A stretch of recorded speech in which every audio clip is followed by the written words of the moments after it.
Hola, hola! Hola. Bonjour tout le monde, bonjour tout le monde. Je m'appelle Anne-Renée, je vous présente mes fils, Antoine et Nicolas. Allô. Alors, nous sommes en alimentation faible en glucides et céto depuis presque 7 ans, même, 6 ans et demi. Et donc, je suis coach pour t'accompagner si jamais tu es tanné de faire le yo-yo toute ta vie comme je l'ai fait. Et je suis coach aussi en bien-être et en optimisation de la vie. Ouais. Disons ça de même. Bonne manière de dire. Ça serait pas pire, hein?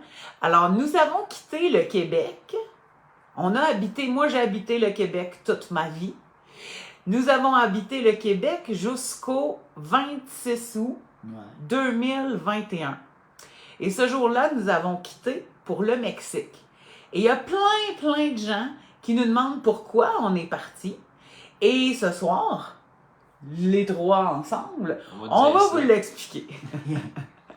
Fait que quand on est parti, Nicolas, ici, avait 13 ans, il a 16 ans aujourd'hui. Et Antoine avait 14 ans, il a eu 15 ans, 2 jours après qu'on soit arrivé au Mexique. Ouais. Et il a 18 ans aujourd'hui. Fait que, première des raisons. Fait que là, il est arrivé quelque chose de mondial dans la vie qui s'appelle une pandémie. Ouais. Alors, nous avons vécu comme tout le monde cette histoire, cette pandémie. Et nous, on est des aventuriers dans l'âme. Hein, les gars? Ouais. On a fait le Canada d'un océan à l'autre. On aime ça partir en auto et faire de longs voyages pour aller voir comment les gens habitent ailleurs. Alors là, il y avait cette pandémie qui nous gardait captifs à la maison, comme tout le monde l'a vécu. Et là, de là est né, on a besoin de vivre une nouvelle aventure. Right? Ouais. En 2020, nous avons quitté le Québec pour aller vers l'Ouest canadien. On est allé jusqu'en Colombie-Britannique puis on est revenu. On est allé jusqu'en Colombie-Britannique, jusqu'à Vancouver, Vancouver. et nous sommes revenus. Quand on a fait ce voyage-là, on a commencé à regarder si ça nous intéresserait de peut-être vivre dans cette partie du Canada. Il y avait il y a eu des places qui ont été intéressantes. Ouais. Hein, Nico? Ouais. Lesquelles? Qu'est-ce qui t'avait intéressé, toi? Tu t'en souviens-tu? Je m'en souviens plus tard. Tu t'en souviens plus tard? En Alberta, Ouais. on a trouvé ça super intéressant.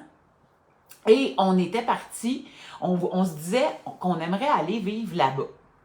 Puis là, quand on est revenu, finalement, la maison sur laquelle on avait flashé, ça avait un terrain, genre gros de même. Ouais. Et là, on se disait qu'on aimerait peut-être ça, vivre l'aventure d'avoir une petite fermette. Fait que là, on a commencé à regarder au Québec les fermettes. On en a-tu visité, hein? Oui. On en Ouais, a visité plusieurs. Et à un moment mais ce qu'on recherchait, c'était quelque chose de particulier. Et au moment où est-ce que fallait commencer à aller regarder beaucoup plus loin en région, est arrivé le confinement. On ne pouvait plus sortir après 8 heures le soir, Ouais. ce qui nous empêchait de faire des grandes routes pour aller visiter des fermettes.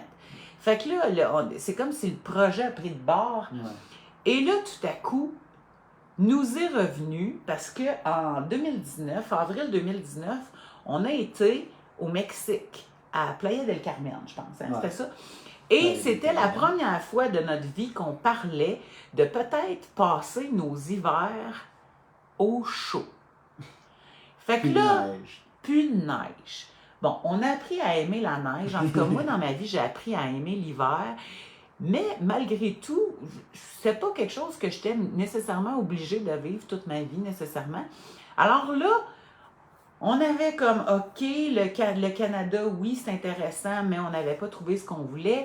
Le Québec, on ne pouvait plus sortir, on ne pouvait pas aller avoir ce qu'on voulait. Et là, on a commencé à penser à, et si on partait dans un autre pays? Première des choses, c'était, premièrement, passer 6 mois à l'extérieur du pays et 6 mois à l'intérieur du pays, il faut payer 2 places. Ouais, Et ça, on n'était pas capable de se le permettre. Fait que donc, on s'est dit, mais si on vendait la maison, là, on aurait un budget différent. Fait que voilà, c'est comme ça qu'est germée l'idée pour nous d'aller vivre une expérience ailleurs. Évidemment, il a fallu qu'on fasse le deuil de notre maison. Hein? Ouais. Hein, Nico? Hein, Nico était... Nous étions bien attachés à notre maison. On avait une maison de rêve hein, chez nous. Ouais. Mais là, ce qui devenait le plus important pour nous, c'était d'aller vivre une expérience qui était différente. Fait que là, on avait deux possibilités. Évidemment, on pourrait penser qu'on avait tous les pays du monde comme possibilité, mais on n'avait pas nécessairement le goût d'aller dans tous les pays du monde non plus. Non. Fait que donc, nos deux grandes possibilités à ce moment-là, c'était Les États-Unis. les États-Unis. On a des ballons. C'était les États-Unis ou le Mexique. Ouais. Fait que pourquoi les États-Unis? Parce que mon mari, le père de mes enfants, était un Américain. Ce qui fait de nous des demi-Américains. Ouais. Fait que donc, c'était une possibilité d'aller vers les États-Unis et ou vers le Mexique. Évidemment, à ce moment-là, on avait Laurent avec nous, puis il y avait une autre personne qui voulait se joindre à notre projet d'aller vivre quelque chose de fou. Donc, les États-Unis, ça devenait plus difficile pour ces gens-là. Donc, on a choisi le Mexique. Ouais. C'est pas mal de même que c'est arrivé. C'est ça. Et là, on connaissait des gens qui habitaient à Huatulco. Fait que là, on a fait un Zoom, on a jasé avec eux autres, on leur a posé des questions de ce qu'ils vivaient, parce qu'il y avait toujours le Mexique, c'est dangereux, le Mexique, c'est dangereux, le Mexique, c'est dangereux. C'est drôle, hein? On a décidé de faire ça, puis là, je vois des flocons de neige, je m'en étais pas rendu compte qu'il y avait des... Ben oui, c'est la maison qu'on loue, ils ont mis des flocons de neige dans les fenêtres. C'est vrai, ok. Fait que donc, on a jasé avec les gens qu'on connaissait qui vivaient, eux, à Huatulco. Fait que là, ils nous ont montré le genre de maison dans lequel ils vivaient. Ils nous ont montré des petites vidéos de ce qu'il y avait autour, de qu'est-ce que ça avait de l'air. Et ils nous ont surtout assuré que cet endroit-là, Huatulco, dans l'état de Oaxaca, sur le bord du Pacifique, c'était un endroit safe, Ouais. à 100%. Fait que donc là, on n'avait pas peur de rien. Et on a décidé, donc, de s'en aller, de Huatulco. Ouais. Il y a eu aussi, à un moment donné, dois-je le dire, je sais pas, mais à un moment donné, je me suis demandé comment ça se fait que souvent, les gens ne veulent pas partir plus que 6 mois hors du pays. Et là, à un moment donné, j'ai réalisé que dans le fond, le pourquoi qu'on ne voulait pas sortir plus que 6 mois, c'était pour préserver le système de santé. Ouais. Et à ce moment-là, dans notre vie, on était tous confinés pour le protéger, le système de santé. Je me suis dit, peut-être qu'on peut faire autrement, finalement. Fait que donc, c'était tout ça, ces raisons-là, pour lesquelles on a choisi d'aller vivre une expérience. Nous autres, là, ça fait depuis 2017 que nous faisons l'école à la maison. Donc, Antoine a terminé sa 5e année du primaire à l'école, Nicolas a terminé sa 3e année du primaire à l'école, et ensuite de ça, on a commencé à faire l'école à la maison. Ouais. Ce qui fait qu'on vit déjà très différemment de beaucoup de gens, Ouais. parce que on fait l'école à la maison, entre nous. On a appris plein de choses, on est allé beaucoup plus loin que tout ce qu'on apprend à l'école, et de cette manière-là, on a développé une manière différente de penser et une manière différente de vivre notre vie. De plus, nous, on n'a pas gros de famille. Alors, leur papa est décédé le 17 mars 2016. Leur papa était 25 ans de plus mon aîné. Donc, évidemment, les grands-parents de ce côté-là sont décédés. Et ma mère est décédée lorsque j'avais 16 ans et mon père est décédé lorsque j'avais 30 ans. 31, je pense. Fait que donc, mes beaux gars, ils n'en ont pas des grands-parents. On n'a pas de ma tante, de cousins, de cousines, etc. Ce qui fait que nous, on est des électrons libres. Tant qu'on est ensemble, on est bien. OK? C'est ça qui est important. Tout ça pour dire qu'on n'avait pas grand-chose qui nous attachait au Québec, genre. C'est ça. Il n'y avait rien de spécial ou de précis qui nous retenait au Québec ou qui nous empêchait de partir tant qu'on voulait. Parce que la famille n'en a pas tant. L'école, on n'a pas besoin de rester ici pour l'école vu qu'on fait l'école à la maison. Ouais. On peut partir où ce qu'on veut. Fait que le travail, je fais du coaching en ligne, on pouvait l'apporter n'importe Aussi, où dans la vie. L'école, on la fait ensemble, on pouvait la faire n'importe où n'importe où sur la planète.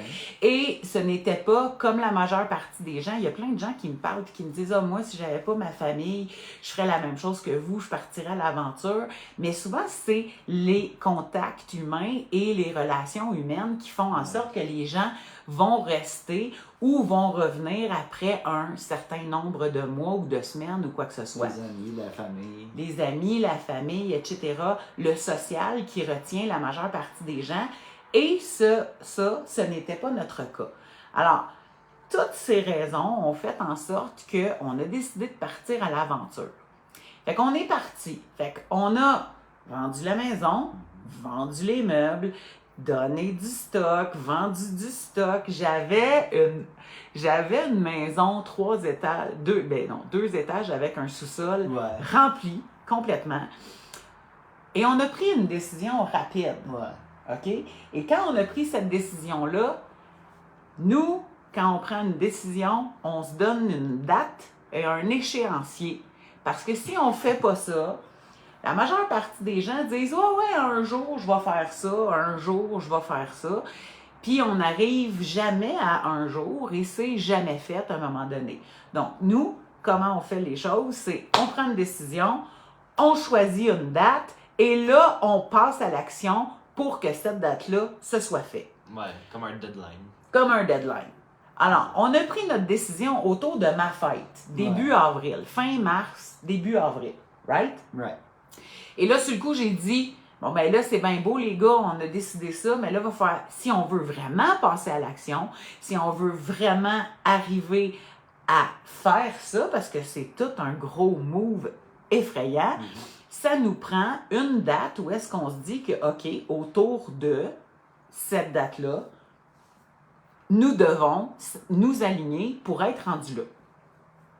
Fait que sur le coup, Nico, il a dit autour de ma fête, right? Qui est le 23 juin.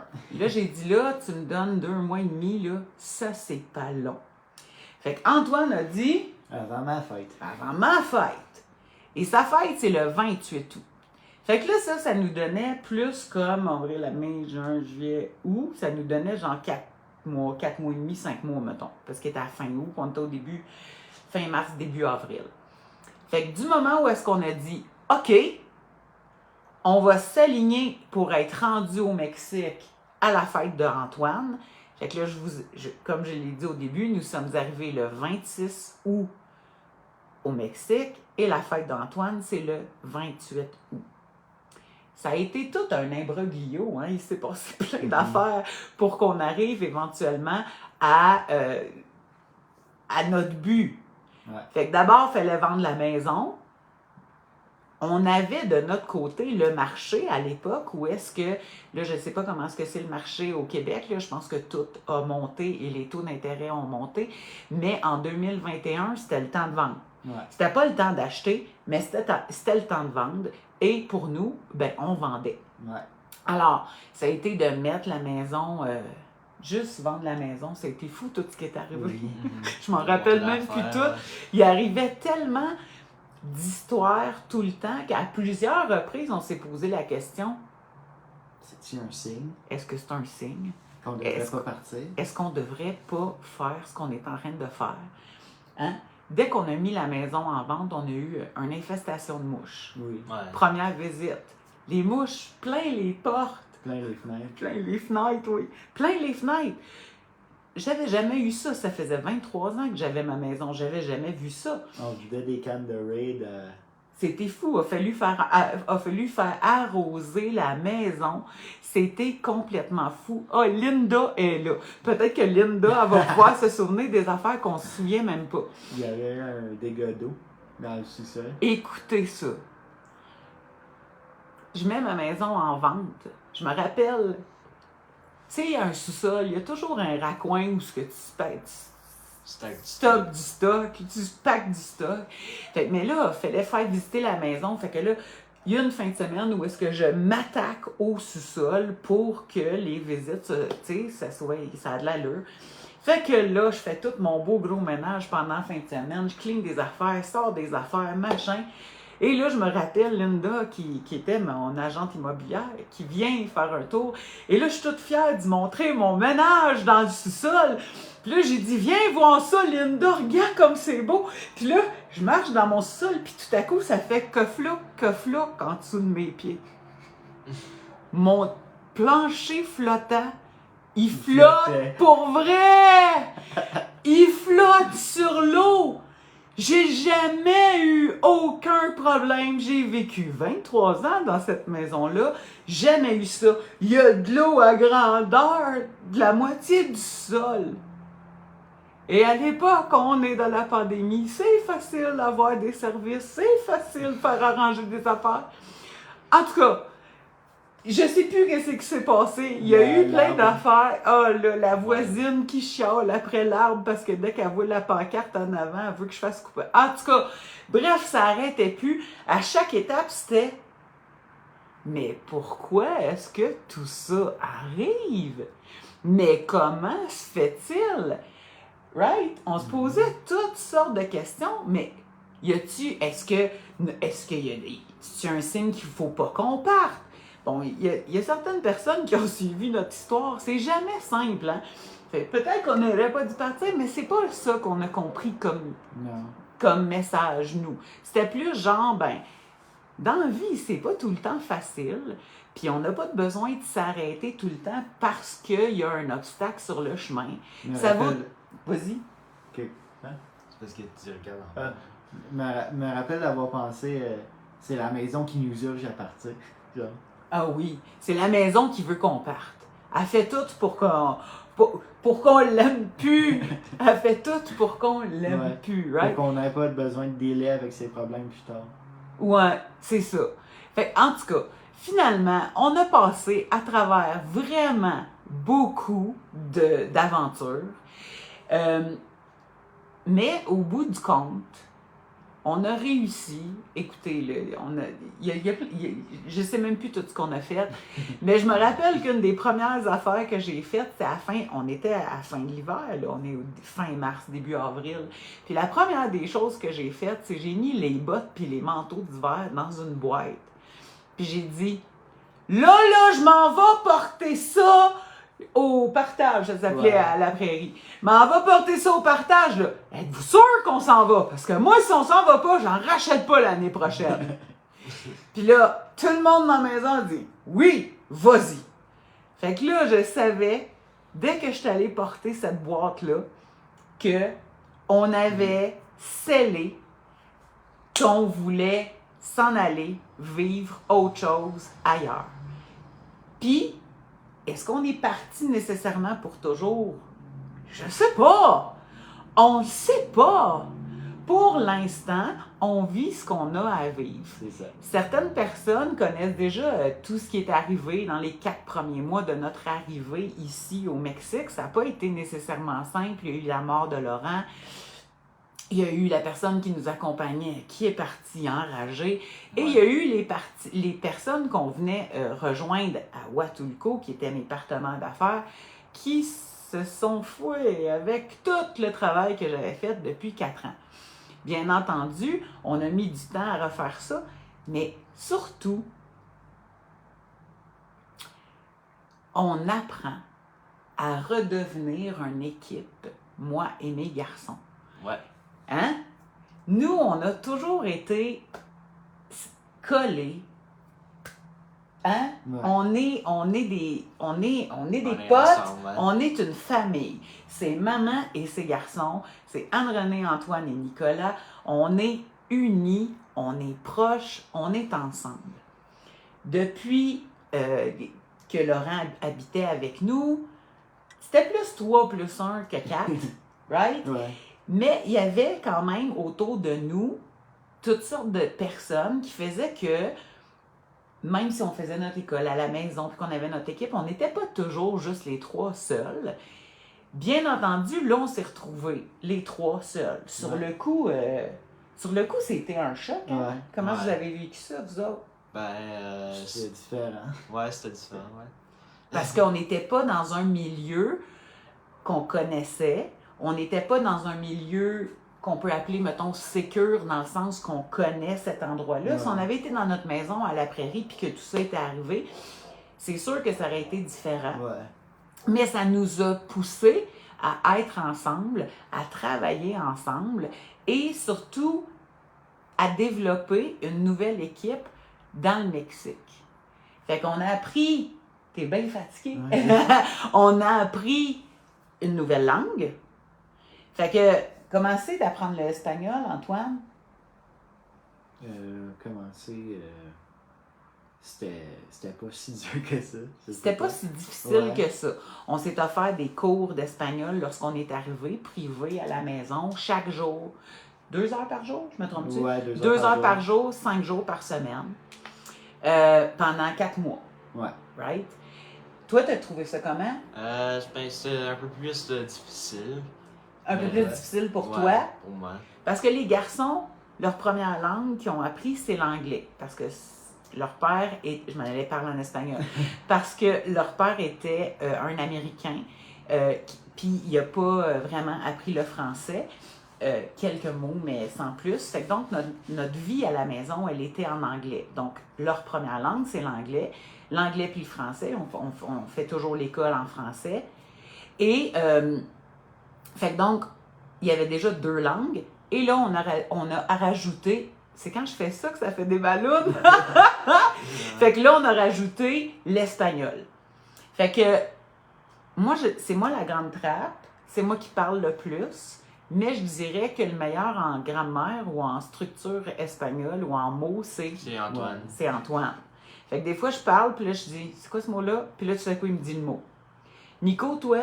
C'est juste comme difficile. Genre, je suis pas. C'est un peu plus difficile. Ben, t'es capable.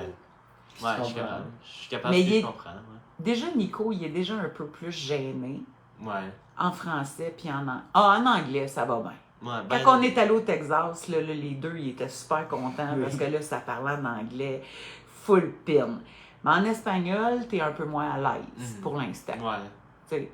Là, on va aller vivre dans éventuellement, lorsque nous aurons notre maison, on va aller vivre dans un coin typique mexicain, on peut dire. Ben, typique mexicain proche d'une grande ville, pas nécessairement typique mexicain dans un coin reculé de la forêt. Là. Mais c'est moins américanisé. C'est beaucoup moins américanisé. Si vous n'avez pas vu les lives qu'on a fait à partir de notre terrain, on a fait ça mardi passé, ça? Je sais pas, cette semaine, on a fait un live à partir de notre terrain, où est-ce qu'on a acheté, où est-ce qu'on va se faire construire. Puis on vous a montré les alentours. On a même conduit jusqu'à la pyramide, qui est environ au maximum entre 5 et 10 minutes de notre terrain. Fait que vous irez voir ça si jamais vous ne l'avez pas vu. Et actuellement, on a fait aussi un live le lendemain. Cette semaine, on a fait 2 lives sur le Mexique. Ouais. On vous a montré là où on habite actuellement, qui est un coin beaucoup plus américanisé, avec des grosses maisons, machin, tout le kit. Le Mexique. Qu'est-ce que vous pensez du Mexique, les gars? C'est très beau. Ouais. J'aime beaucoup ça, le Mexique. C'est très beau. Il y a beaucoup de culture. Les gens sont gentils. J'aime ça beaucoup. Toi, qu'est-ce que t'as à dire? C'est pas mal la meilleure affaire, je dirais. Puis ouais, c'est très très beau. Ouais. Le Mexique, on l'avait connu en allant en tant que touriste à Playa del Carmen dans un tout inclus fermé. Tu sais, à l'époque, il était beaucoup plus jeune. Je sais plus quel âge qu'il avait, 9-11 ans, mettons, une affaire de même. Fait que je voulais quelque chose de fermé où est-ce que je n'étais pas obligée d'être toujours collée après eux autres. Et c'est sûr qu'aller passer une semaine au Mexique, c'est pas la même chose que de choisir de venir vivre une expérience différente dans un autre pays. C'est 2 choses totalement différentes. Fait que donc, on connaissait ça, le Mexique, on connaissait la plage à Playa del Carmen, puis on y avait été, puis on avait trouvé ça bien cool, Sandos. Sandos, C'était ça, Sandos. Ouais, S-A-N-D-O-S. S-A-N-D-O-S. mais vivre au Mexique, c'est autre chose. Oui, c'est très différent vivre ici et te promener dans le pays que de rester dans ton resort. Hôtel fermé. Ouais. C'est vraiment pas la même chose. C'est pas le même feeling. Fait que une des premières affaires que j'ai faites, c'est que j'ai acheté la voiture. Ça nous a permis... Nous autres, on aime ça, faire de l'auto, là. Nous autres, on peut faire 10-15 heures d'auto en une journée, puis ça ne nous dérange pas. Comme on a fait quand on est revenu du Texas, par exemple. Ouais, c'est fun. C'est le fun. Ouais. On aime ça. On est bien installé, on a notre système, tout va bien. Hein? Antoine, c'est mon copilote. Nico est en arrière, si jamais on a besoin genre d'un snack qu'on a packé, c'est Nico qui nous le donne. Ou c'est... Nico, il est en charge de la glacière, du lunch, glacière, des bagages des Kleenex, des gogos de même. Ouais. Antoine, il est en charge d'être mon copilote, puis moi, je suis en charge de chauffer tout le temps que ça prend pour se rendre. Je suis une experte. Moi, je peux chauffer, je sais pas, moi, je pense que mon plus long, c'est 22 heures d'affilée. Mais en tout cas, fait que donc, on est parti. Fait que, oui, c'est beaucoup, mais c'est ça. Fait que donc, on était à Huatulco, on a habité là 1 an et demi, et on a pris le temps de découvrir cet État-là. Fait qu'on est allé dans plein de raccoins, on est allé dans la capitale, on est allé dans plein d'endroits. Ça nous a permis de comprendre que le Mexique, ce n'est pas la bébite dangereuse dont on nous parle dans les médias. Ça se tire pas bord en bord de la rue au Mexique.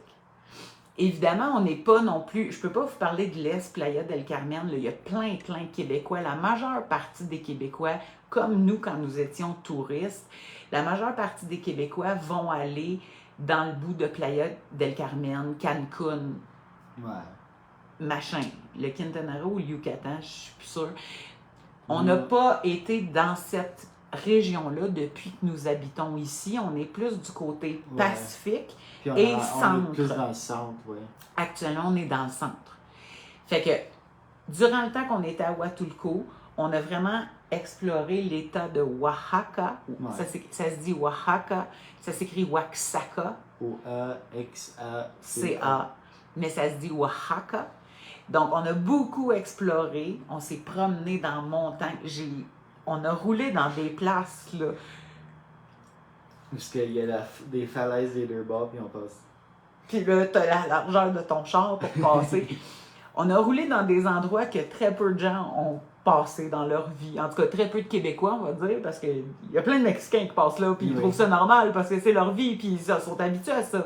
Mais pour nous, on s'entend-tu, les gars, pour dire, c'est un choc. Ouais.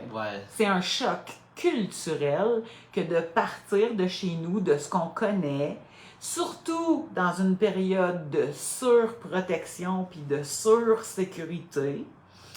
Et là, de se retrouver dans un environnement totalement différent, c'est un choc. Ouais. C'est comme, mais ça se fait pas. Ben oui, ça se fait. C'est, hein? Ouais. Juste comment ils vont élever leurs enfants, c'est très différent de chez nous. Moi, quand je suis arrivée là-bas, tu te souviens-tu? Il y avait des enfants dans le parc qui étaient 10 heures le soir. J'étais comme, j'en sais pas coucher. Ben non, ils sont pas couchés. C'est différent. Tout est différent. Ouais.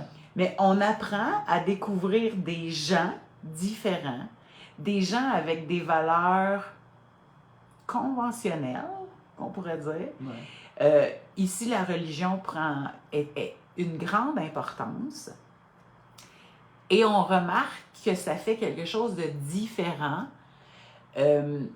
auprès de cette population-là qui ont encore des valeurs familiales. Tu sais, au Québec, quand moi j'étais jeune, la famille, c'était tellement important. Puis, je ne sais pas, vous me direz ce que vous en pensez. Peut-être dans certaines familles, ça reste très important. Mais je trouve que cette valeur familiale-là a pris le bord dans les dernières décennies, je trouve. Et ici, là, s'il y a un Mexicain qui t'aime, là, s'il t'aime, là, puis là, je parle pas d'amour, mais juste d'amitié. Si tu es son ami, tu fais partie de sa famille. Il va faire tout pour toi. Les gens sont présents pour les autres. Ouais.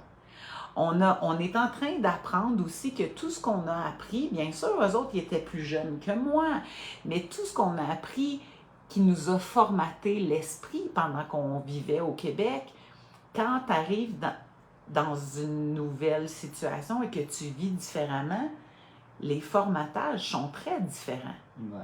Très différents. Fait que donc, on est rendu ouvert à vivre vraiment des nouvelles choses. Puis, il y a beaucoup moins. On avait déjà beaucoup moins que bien des gens, mais depuis qu'on est au Mexique, puis là, vous me direz si vous êtes d'accord, les gars, vous avez le droit de dire non, je suis pas d'accord avec ce que tu dis, la mère. On est ouvert à vivre toutes sortes d'affaires. On n'a pas peur, on peut se réveiller un matin. Hey, on s'en va-tu voir telle ville? Ici, au centre du Mexique, c'est riche en culture, c'est riche. Tu sais, il y a plein de sites archéologiques. L'histoire du Mexique, elle est riche. L'histoire du Québec et du Canada, on la connaît. Hein? Ouais. Une des raisons pour lesquelles on a fait le Canada d'un océan à l'autre, c'est parce que Nicolas il avait de la misère à apprendre ses capitales. Fait qu'on est allé. Visiter. Fait que toutes les capitales où est-ce qu'on est allé, il est c'est. Hein? Il y en a une qui reste de la misère, c'est Alberta, parce qu'on n'est pas allé dans la capitale. On est allé à... Je vois à faire, c'est comme genre... C'est quoi, donc? C'est qui l'ami d'Albert? C'est Ed. Edmonton. Oui! On n'a pas été à Edmonton, on est allé à Calgary. Fait que c'est celle qui reste la plus difficile pour lui encore. Mais les autres, on est allés, right? Ouais. Fait que ceux qu'on est allés, facile. Fait que donc, Nicolas, c'est comme ça qu'il apprend. Alors, c'est comme ça qu'on fait les choses. Fait que là, il peut vous parler de tout ce qu'il a vu. Et Dieu sait qu'il en a vu du Mexique, hein? Ouais, beaucoup. C'est fou. Fait qu'on se promène dans les deux Sierra Madre orientale et occidentale du Mexique. On se promène dans les montagnes, on se promène sur le bord de l'océan. Là, on a compris. Fait que pourquoi maintenant nous habitons dans le centre du Mexique? Parce qu'il fait moins chaud ici. Sur le bord de l'océan, c'est très, très, très humide. Et quand il fait chaud, en plus de l'humidité, ça a du fond. Mais dans le centre, et surtout ce qu'on est, où c'est plus haut en altitude, c'est beaucoup plus sec. Et le climat il est beaucoup plus désertique. Frais aussi. Frais. Alors, Et ce qu'on a compris, c'est que si tu pars du Québec pour te sauver de l'hiver, tu pars 6 mois par année. Ouais. Tu pars dans les mois les plus frais. Pas juste au Québec, au Mexique aussi. Parce qu'il faut arrêter de penser que le Mexique, c'est juste l'été québécois à l'année. C'est pas ça du tout, le Mexique. Donc, normalement, quand on part, tu sais, quand on est rendu qu'on peut se permettre ça, qu'on est rendu retraité, il y a plein de gens qui vont partir 6 mois par année. Il y en a qui vont aller en Floride, il y en a qui vont aller au Mexique. Et ils partent de novembre à avril. En général, c'est pas mal ça la saison des touristes. ouais. OK? Fait qu'entre novembre et avril, les gens quittent le Québec, là où c'est le plus frais, et ils arrivent aux États, ou en Floride ou au Mexique, dans les moments les plus frais aussi. Ouais. Mais c'est les autres temps de l'année, genre l'été, le printemps surtout, c'est... Fait que là, dépendamment de la région dans laquelle tu habites, ça peut être soit le printemps, soit l'été. Quand on était à Huatulco, et ici, la saison la plus chaude, c'est le printemps. Ouais, À Vallarta, le mois de mai. c'est l'été.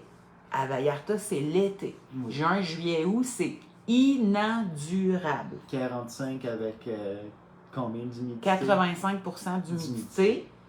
Quand il fait 39, 41, plus 85% d'humidité, c'est pas un climat dans lequel un Québécois qui Peut vit survivre. 6 mois dans la neige trouve ça intéressant de vivre. En tout cas, nous, en tant que Québécois, on n'a pas trouvé ça intéressant de vivre dans une chaleur aussi torride. Non. Alors, et à Huatulco, c'est minimum 32 degrés Celsius, 75-85% d'humidité chaque jour de l'année. L'année. Vallarta, c'est plus frais durant la période des touristes, mais dès juin, juillet, Ouais. août, pas durable. Pas en direct. Fait que donc, après 2 ans en milieu tropical, on a fait est-ce que c'est parce que c'est pas pour nous, ce pays-là?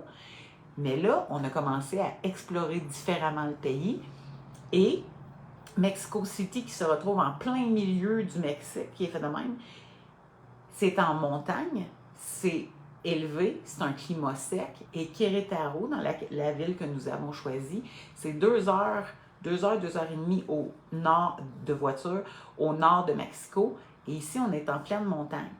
Fait que l'hiver, ça peut être très frais, les nuits, ça peut tomber jusqu'à 5-6 degrés Celsius la nuit. C'est désertique, il fait chaud quand le soleil est sorti, mais il fait beaucoup moins chaud quand C'est semi-désertique, donc, comme Antoine dit, dès que le soleil se couche. L'autre jour, la semaine dernière, on était toute une journée pour la maison, lundi dernier. On était habillés ordinaire, là, parce qu'en général, c'est entre 20 puis... La moyenne, c'est, mettons, 25 le jour. C'est comme parfait. T'es tout le temps bien, genre. La semaine passée, on était à l'extérieur, pas de manteau, rien, mais la journée s'est étirée. Quand le soleil tombe, il a beau faire 20, on gèle comme des crottes. Ouais. On a froid, parce qu'on est habitué d'avoir plus chaud aussi. Au Québec, les gens vont dire, mais là, voir que t'as fret à 20. Oui, mais là, ça fait 3 ans qu'on habite au Mexique, fait qu'on est habitué à des différentes températures. Fait que quand t'as vécu 45 degrés puis ça tombe à 20, là, c'est froid. 25 degrés de différence. OK? Fait que là, c'est la raison pour laquelle on a choisi Querétaro, c'est que c'est central. On vit dans une plus grosse ville que Montréal. Il y a possibilité de vivre dans les pourtours de la ville et de sentir qu'on est en campagne comme le terrain qu'on a acheté. On vit dans un climat beaucoup plus tempéré pour nous. Ouais. Donc, on crève plus de chaleur. Même le printemps passé, ici, peut monter jusqu'à 36-38, mais c'est sec. Ouais, c'est pas humide comme à Vallarta où ce qu'on fond à cause de l'humidité. Nous, on n'a pas eu chaud le printemps passé. Non. On a parti l'air climatisé peut-être quelques nuits, that's it, mais on n'a pas eu chaud. Les locaux ici, ils ont chaud quand c'est le printemps parce qu'ils sont habitués de vivre dans quelque chose de plus frais. Fait qu'il y a vraiment différents climats à l'intérieur du Mexique. C'est pas parce que tu passes la ligne du Texas puis tu arrives au Mexique que tout à coup, il y a des palmiers partout puis que c'est comme Playa del Carmen. Il y a juste des plages sur le bord de l'île. Il y a juste des plages sur les pourtours, puis il y a tout le centre. Puis la majeure partie du pays s'est développée pas sur les pourtours, mais bien dans le centre. Fait que les Playa del Carmen, Cancun, Vallarta, Huatulco, ce sont des villages de pêcheurs qui se sont développés parce que les touristes ont trippé sur leur plage. Fait que donc, ce sont des régions plus pauvres parce qu'ils maintenant dépendent que du tourisme, mais à l'époque, c'était surtout des pêcheurs. Fait que nous, on n'est pas du tout dans un environnement de pêcheurs. L'eau est vraiment loin. Il n'y a pas beaucoup de trous d'eau ici. Non, puis il n'y a pas beaucoup d'eau. Quand tu te promènes au Mexique, là, on fait des 10-15 heures de route. Des fois, là, on ne voit pas un étendue d'eau. Non. Tu te promènes au Québec, il y a toujours un ruisseau, une mare, un lac, une rivière, un fleuve, ça finit jamais. Mais au Mexique, c'est loin d'être ça. C'est un des points qui fait que ce pays-là n'est pas aussi riche qu'il pourrait être reconnu pour sa capacité à se fournir en eau. Fait qu'un jour, on va finir par aller voir la ville de Mexico, on vous parlera de ça. Ici, à Querétaro, c'est pas mal, hein? T'aimes ça? Ouais, c'est pas mal le fun ici. Ouais. Toi, t'aimes ça? On a bougé de Huatulco parce que c'est vraiment une belle place, c'est plein de nature. Mais c'est très très chaud à l'année longue, et 2, il n'y avait pas beaucoup d'activités, il n'y avait pas beaucoup de choses à faire. Non, c'est tout petit, c'est tout petit. C'est petit. Puis après ça, on est allé à Vallarta, qui est une ville plus grosse, mais c'est pas tellement beau, c'est sale, puis c'est surtout très très touristique. Puis ça pue. On n'a pas ben aimé ça, nous autres, Vallarta. Mais il y a des choses. Il y a des gens qui ne jurent que par Vallarta, mais nous, ça n'a pas été... C'était pas notre coup de cœur. Non. Mais Querétaro, c'est comme un bon entre-deux où c'est une belle place, il y a des places rurales autour, mais il y a quand même des activités dans la ville, puis c'est Il y a des musées, Oui, on a des une pyramide musées, en plein milieu de la pyramide. ville. À 1 heure de route dans n'importe quelle direction, il y a une autre ville coloniale pour aller visiter. Il y a la Sierra Gorda qui est pour aller se promener dans la forêt, dans la nature totale. On est comme central, proche de pas mal tout. Puis le climat, c'est comme parfait. Le climat est vraiment parfait. Oui. Ouais. Fait que oui, des fois, comme... Oh non, je pensais que tu avais ton gros chandail, mais j'ai non. juste mon t-shirt. Des fois, on se met des chandails à manches longues. L'année passée, quand on est arrivé, après 2 ans de tropical, j'ai gelé ma vie, mais j'avais pas de linge approprié. Là, on a du linge plus adapté au froid. Oui, parce qu'on avait tout laissé ça au Québec. Nous autres, on s'en allait à Huatulco. Fait qu'avec le temps, l'année passée, on s'est acheté une couple de morceaux de linge, des couvertes pour faire de dos. Parce que moi, je dormais tout nu depuis 2 ans. J'avais chaud tout le temps, partout. Mais là, on s'est acheté des couvertures. Fait que donc, on s'est grillé pour être adapté à ce climat. Et là, maintenant, ben, c'est parfait pour nous. Ouais. Et ça nous permet d'aller un peu n'importe où. Ouais. Fait que voilà. C'est pour ça qu'on est parti. C'est pour vivre une aventure. Et c'est ça qu'on... J'ai-tu fait un pouce? C'est pour ça qu'on est parti. C'est pour vivre une aventure. Est-ce que nous reviendrons un jour pour vivre au Québec? Peut-être. Pour l'instant, on vit ce qu'on a à vivre ici. Et un de nos projets, c'est l'été prochain, de partir en voiture, de traverser les États-Unis en les visitant et de monter jusqu'au Québec pour aller rencontrer les gens. Ouais. Fait que voilà, on vous a raconté notre histoire, pourquoi on l'a fait et Pour qu'on reste. on est-tu bien? Ouais, on est bien. Ouais. Très bien. Ça a pris un certain moment avant d'arriver à être bien avec tout ce qu'on a vécu, Ouais. mais là, on est bien et On vit quelque chose de différent. on vit quelque chose de super cool. On continue de faire nos recettes, on continue de vouloir accompagner les gens, les femmes particulièrement, qui veulent arrêter de faire le yo-yo dans leur santé et dans leur silhouette. Et on continue ce qu'on a à faire. On espère être capable de créer ce que l'on désire vraiment, c'est-à-dire un gros mouvement de santé, oui, au Québec, parce qu'on veut le faire en français. On pourrait aussi travailler en anglais, mais on a choisi de travailler avec les gens du Québec et de la francophonie. Donc, le but, c'est de faire un gros mouvement de santé, de gens, de femmes qui veulent se prendre en main, arrêter de faire le yo-yo, vivre en santé et plus encore que juste le corps, qui veulent transformer leurs pensées, qui veulent arriver à gérer leurs émotions différemment. Pourquoi? Pour vivre bien à chaque jour.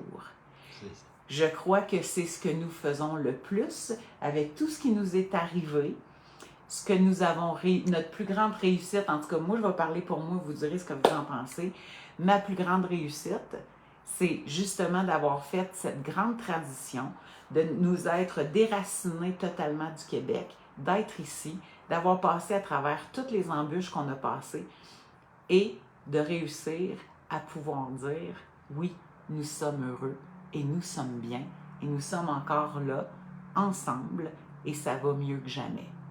Vous d'accord? Ouais, je suis d'accord. Cool. Fait que si jamais ça vous intéresse de transformer votre mindset, d'être capable de dire oui, je suis bien chaque jour, suivez-nous et suivez-nous dans nos coachings et dans nos aventures. Nous sommes sur X, Anne-Renée et Sega. Ouais. Nous sommes sur Facebook, ça va changer pour Anne-Renée et Sega bientôt. Nous sommes sur YouTube, Anne-Renée et Sega. Et bientôt, nous serons sur TikTok. On est aussi sur Instagram, mais je suis pas sûre que j'aime ça encore, cette affaire-là. On verra bien.